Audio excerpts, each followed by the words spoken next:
Cadê o Lucas Martins aí com os responsáveis pela prisão do Zequinha? E você vai ver na metade da tela aí as imagens do local onde estava o Zequinha, o bandido procurado, um dos maiores assaltantes de banco do Brasil. Pois não, Lucas Martins. Datena, eu estou aqui com o coronel Valdemir e também com o delegado Dr. Rubens, é o comandante da Polícia Militar e o chefe da Polícia Civil aqui na região de Avaré. E as duas polícias trabalharam integradamente e conseguiram prender esse que é o maior assaltante de banco. Estava aqui há cerca de 4 anos, Datena, num bem bom, na beira da represa, uma baita de uma propriedade que não termina nunca mais, enorme, e vivendo com toda a tranquilidade. Aqui ele era o irmão João, pastor, pregava, mas evitava o contato com a maioria das pessoas, prestadores de serviço, as pessoas que trabalhavam ali na propriedade, ele evitava o contato justamente para não ser reconhecido. Eu vou começar pelo coronel Valdemir, que está aqui pela ordem aqui de proximidade, falando sobre essa operação, uma operação conjunta, viu, Datena, que faz parte da operação Divisas Integradas, que a gente começou a mostrar na última terça-feira. Boa tarde a vocês dois, obrigado por atender o Brasil, gente. Coronel, um trabalho integrado e através de uma denúncia anônima. Importante a participação da população para pegar esse criminoso. Boa tarde. Boa tarde, Lucas. Boa tarde, Datena. Na verdade, esse trabalho vem de uma longa data, juntamente com a Polícia Civil. Aqui nós trabalhamos realmente bem integrados, né? O Serviço de Investigação da Polícia Civil, da Delegacia de Investigações Gerais, o nosso Serviço de Inteligência, vem acompanhando o Luciano Castro de Oliveira há um bom tempo. 46 anos de idade, pelo menos metade da vida dele viveu em liberdade aqui, numa cidade pitoresca, tranquila, que é Tejupá, não dá mais que 5 mil habitantes, né, Lucas? E hoje a Tejupá acordou diferente, porque nós tínhamos um número maior de policiais militares, juntamente com a Polícia Civil, para fazer a captura do Zequinha. Ele morava verdadeiramente num paraíso, como você bem viu lá e filmou, né? Ele estava lá à beira da represa Jurimirim. Foi necessária uma ação conjunta com a Polícia Ambiental, que entrou pelas águas, né, a possibilidade de fuga, e mais um grupo de policiais militares e civis entraram pela porteira e acordamos ele bem cedinho hoje. É importante dizer, viu, Datena, até corrigir uma informação que eu passei, ali a primeira informação é que era Piraju, está bem na divisa dos municípios de Piraju e Tejupá, 2 cidades bem pequenas aqui na região, mas na realidade foi feito um levantamento geográfico ali na beira da represa, é Tejupá mesmo, é uma cidade de menos de 5 mil habitantes. Conversar com o Dr. Rubens, que participou aí com toda a equipe da Polícia Civil aqui da região. Importante prisão e um criminoso perigoso, mas não reagiu à prisão naquele momento, né, doutor? Boa tarde, Lucas. Boa tarde, Datena. É um prazer estar no seu programa. Isso mesmo. Nós, junto com a Polícia Militar, nós recebemos essa informação praticamente há uns 4, 5 meses e começamos a investigar. Nessa semana culminou que nós descobrimos que ele iria estar hoje nessa chácara, por sinal uma chácara grande, moderna, bonita, num lugar lindo, né? Que é as margens da represa Jurumirim. Nós representamos ao juízo de Piraju para a expedição do mandado de busca e apreensão. E nesta manhã, e numa operação conjunta com o comando da Polícia Militar e a seccional de Avaré, às 6 horas da manhã, nós cumprimos esse mandado. Surpreendemos esse marginal que está na região há praticamente 4 anos, entre idas e vindas, né? Ele não opôs resistência à ação policial.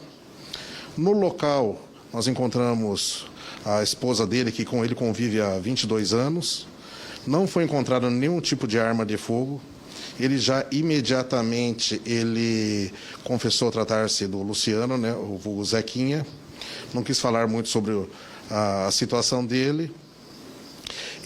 Nós descobrimos ali 18 mil reais em dinheiro na casa, foram achados, em notas de 100 reais, 10 mil no tubo da perna da mesa e 8 mil dentro de uma panela, né? No total de 18 mil reais, 3 celulares, um laptop. E descobrimos que, eventualmente, enquanto aqui ele esteve na região, ele trabalhava como vendedor de limões, né? Ele frequentava um culto na cidade vizinha de Itaguaí, que são cidades pequenas e próximas, né?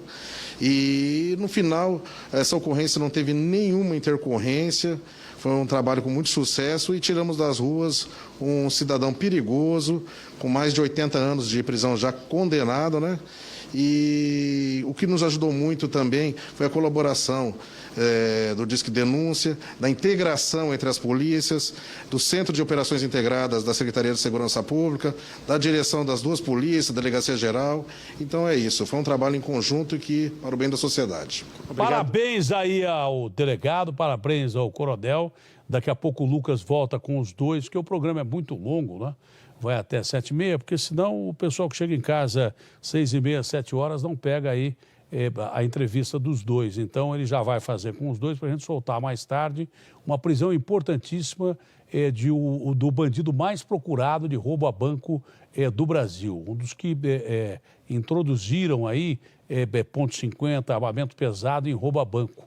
O Lucas esteve lá nessa chácara de Bacana, né? Nesse sítio de Bacana de mais ou menos 2 alqueires, em que o Zequinha estava escondido. Ele ora estava no Paraguai, ora no Mato Grosso, é por isso que a polícia demora a prender esses caras. O Fábio Caipira tentou 10 anos prender esses caras aí, ele prende gente pra caramba, mas os caras são ariscos. A polícia ali da região de Avaré e tal agiu rapidamente, esse apoio todo foi fundamental e você vai ver a reportagem do Lucas Martins agora completa. Põe na tela, o Latino.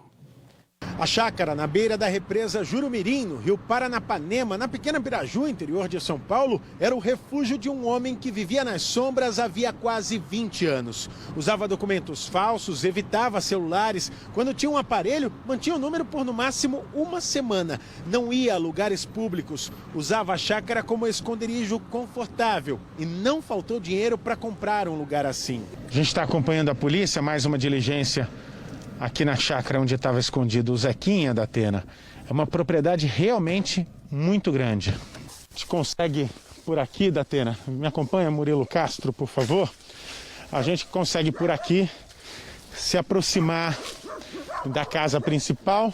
O Brasil Gente acompanha, da Atena, mais uma diligência da polícia aqui na propriedade que pertence ao Zequinha, em busca de armamento e também dinheiro que possa ter sido roubado em alguns dos grandes assaltos cometidos por essa quadrilha. 18 mil reais foram encontrados, escondidos. Essa aqui é a casa principal dessa chácara. Dá uma olhada no tamanho, a estrutura, da Atena, e bem diante da represa Jurumirim. A polícia já fez uma verificação detalhada em toda a propriedade. Esse aqui é o espaço externo, a varanda. E essa rede aqui, de acordo com testemunhas, era onde o Zequinha costumava ficar, geralmente no final de tarde.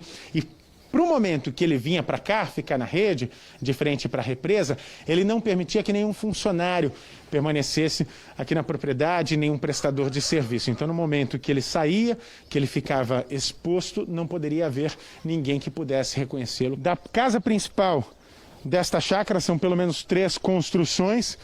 Havia esse acesso aqui, que dá ali em um pier, em uma ponte, para o acesso de embarcações da Atena. Tudo era tratado com a esposa dele justamente para evitar qualquer tipo de reconhecimento. O Zequinha morava aqui com uma praia particular, um pier para o acesso de embarcações e conseguia se esconder sem ser percebido, sem ser notado e sem ser principalmente rastreado, da Atena. Ele não mantinha números em aparelhos celulares. Quando tinha algum, ficava com eles no máximo 1 semana e depois se desfazia, justamente para evitar qualquer tipo de rastreamento. Aqui a gente consegue ter uma noção, Murilo Castro pode mostrar. Esta é a propriedade principal, a construção principal desta chácara aqui em Piraju. A gente está no interior de São Paulo. No momento da prisão, o Zequinha não reagiu. Disse que deixou o mundo do crime e que se tornou um religioso. Fala mansa e postura de um homem pacato, mas se recusou a dar qualquer informação que possa ajudar a polícia. Mostrou conhecimento sobre a lei e sobre formas de se blindar. Para a polícia, a suposta nova vida é só uma maneira de tentar reduzir a pena a que pode estar sujeito. Olha, o cara foi preso com RG falso, o Zequinha, que era o cara mais procurado do Brasil. Ele foi preso com RG falso e disse que era jardineiro. Eu falei, não, moço, eu sou jardineiro aqui. Jardineiro, que ele mexia com verde pra caramba, né? Para transformar o dinheiro em dólar, daí por diante. Jardineiro, não deixa de ser jardineiro, mas um dos bandidos mais perigosos do crime organizado de assalto a banco E desde que eu comecei a fazer programa de polícia, eu aprendi que o ladrão mais temido que tem é o ladrão de rouba-banco. Ele vai para matar ou morrer. E vai carregado de arma. Já ia desde aquela época. E se é dos mais temidos que tem, você imagina o que é o Zequinha e o que representou essa prisão.